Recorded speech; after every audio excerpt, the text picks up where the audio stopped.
NCP আসলে শুরু থেকেই কিন্তু সংস্কারের রাজনীতিটাই করে এসছে এবং আমাদের মূল চিন্তাভাবনা কিন্তু সংস্কারকে নিয়ে এবং সংস্কারকে সামনে রেখেই কিন্তু এনসিপির জন্ম হয়েছে। জুলাইয়ের পরে শহীদদের আকাঙ্ক্ষা যেটা ছিল যে দেশ সংস্কার, বাংলাদেশকে সংস্কার করে সামনের দিকে এগিয়ে নিয়ে যাওয়া, এটার জন্যই কিন্তু আমরা একদল তরুণের সাথে এসে, বিশেষ করে আমি একজন অন্য সেক্টরে ছিলাম, সেখান থেকে এসেছি, তরুণদের সাথে এসে হাত মিলিয়েছি বাংলাদেশকে সংস্কারের জন্যই।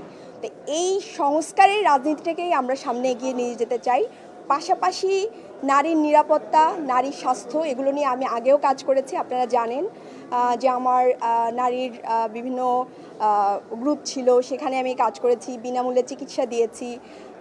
এই যে নারীর নিরাপত্তা এবং নারীদেরকে, যে জুলাইয়ের পরে যে নারীরা হারিয়ে গিয়েছে, সেই নারীদেরকে সামনে নিয়ে আসা এবং একটা রাজনৈতিক গোষ্ঠী তৈরি করা, যারা হচ্ছে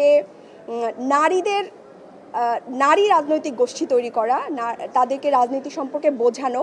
কারণ বাংলাদেশে দেখেন, আপনারা সবাই যারা আছেন এখানে, সবাই কিন্তু পড়াশোনাটা কিন্তু মায়ের হাতেই করেছেন, বাবার চেয়েও বেশি মায়ের হাতেই আপনাদের বিষয়টা ছিল। যে আমার প্রথম যে আন্দোলনের মাঠ ছিল, সেটা কিন্তু শিক্ষা সংস্কার থেকে এসেছিল আমার বাচ্চার জন্য। তো সেই জায়গা থেকে মেয়েদের রাজনীতি বোঝাটা অনেক বেশি ইম্পর্টেন্ট।